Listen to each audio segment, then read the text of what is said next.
그다음에 이제 아무래도 국민의힘이 여러 가지로 윤석열 대통령 지지율도 낮고 국민의힘도 지지율도 지금 크로스가 일어나가지고 민주당이 대체적으로 이 지지율들을 보면 민주당이 좀 앞서는 모습이나 아니면 거의 비슷하게 나오잖아요. 이런 상황에서 지난번 강서구청장 보궐선거에서도 민심을 봤지만 좀 국민의힘이 어려운 상황이다 이렇게 볼 수 있을까? 현재 상황은 그렇습니다. 그렇죠. 그런 상황에서 한동훈 역할론이 자꾸 나와요. 한동훈을 쭉 지켜보셨는데 우리 서영주 대표님 어떻게 보십니까? 역할 할 수 있을까요? 그 양반 말 잘못하면 내가 압수수색 당하는 거 조심해서 하세요. 그러니까 조심해서 해야 되나? 조심해서 하세요. 이런 예. 나라가 됐습니다. 그러니까 국민들이 한 나라의 공무원을 이렇게 두려워한다는 것들 결국에는 그게 한동훈 장관이 만든 이미지겠죠. 뭐 때로는 뭐 여러 가지 뭐 좀 다른 공무원이다. 뭐 할 말을 하는 사람이다. 야당과 늘 싸우고 이렇게 각을 세우고 주눅들지 않는다. 더러워 뭐 보수층에서는 좋아할 수 있겠죠. 근데 국민들을 보기로는 처음에 신선했지만 이제 질려합니다. 왜냐하면 깐죽대는단 말이 딱 맞아요. 너무 말꼬리 잡고 말투도 엊그제 보세요. 그러니까 뭐 안민석 의원과의 설전도 있었는데 뭐 내용을 다 차지하고 국무위원이 어떻게 국민의 그 대변하는 국회의원한테 그 정도는 병이라고 이런 식으로 어떤 비아냥대듯이 하면 됩니까? 그러니까 그 수준인 거예요. 그래서 한동훈 장관은 총선에 출마할 공산에 저는 한 8, 90% 있다고 봐요. 나머지는 모르겠지만 예. 결국에는 모든 게 함수관계인데 이뇨한 혁신위원장 그다음에 김기현 이기라는 식물에 더한 지도체제 그다음에 김한길 통합위원장의 등장 이런 전체적인 맥락들 그다음에 영남 험지 출마론을 통해서 많은 사람들을 떼어지고 보면 수도권으로 오거나 하면은 죽으란 소리거든요. 새로운 사람 거의 늘 거 아니에요. 네. 이런 전체 구상을 했을 때는 그 앞장에 선두에 한동훈을 내세울 공산이 큽니다. 왜냐하면 상황 자체가 한동훈이 그동안 야당 자객으로서 역할을 해왔고 예. 그다음에 그 성품이나 발언들을 보면 이재명 대표를 무자비하게 잡아왔던 부분에 있어서는 보수의 선봉에 세워서 또 그런 일을 정치 영역에서 시킬 것 같아요. 그리고 따지고 보면 한동훈 장관 이번에 이재명 대표 기각 나왔는데 그렇죠. 그렇게 1년 6개월을 탈탈 털어서 증거 차고 넘친다고 맨날 와서 비아냥댔잖아요. 중범죄자라고 그러고 네, 그렇죠. 구속할 사유가 많다. 네, 뭐 피하냐 했는데 안 피하고 했더니 기각됐어요. 그러니까 뭐 구속의 기각이 그게 뭐 무죄라는 말은 아닙니다. 이상한 소리를 하잖아요. 그러니까 이런 부분에 대해서는 정치적으로 많이 개입했기 때문에 정치적 중립을 위반한 부분에 있어서 탄핵 부분들은 추진해야 된다고 보고요. 추진해야 된다. 그래서 네.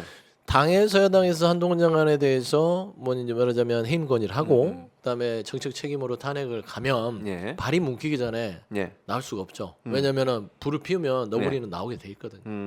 그럴 수밖에 없다.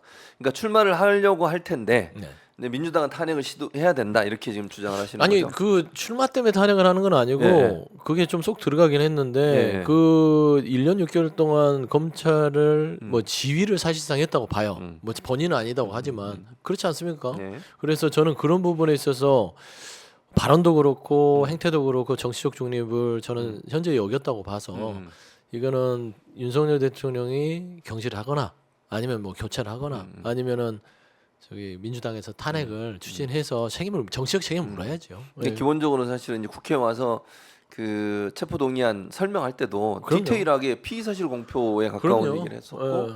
본인 시행령을 바꾸는 과정에서도 사실은 그럼요. 원래 법 취지와 다르게 지금 하고 있는 거잖아요. 그럼요. 본인은 이런 부분들. 법치인데 본인이 법치를 어기고 네. 있으니까. 그 인사 검증도 제대로 못 하고 아유, 있잖아요. 그거는 뭐 말이 뭐합니까? 네. 인사검증단 할 때 문제를 인사실청 가라고 했을 때 네.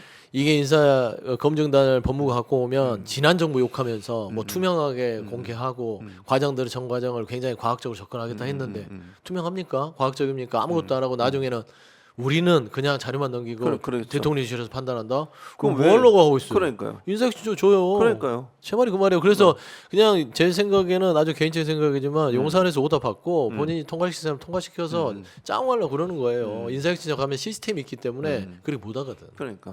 그러니까 사실은 지금까지 보세요. 그 문제가 됐던 누구야 김행 여가부 장관 같은 경우도 다 나올 수 있는 말해 문제잖아요. 뭐합니까? 그럼요. 그걸 걸르지 못하고 그냥 넘겼다는 건 말이 안 되는 거고.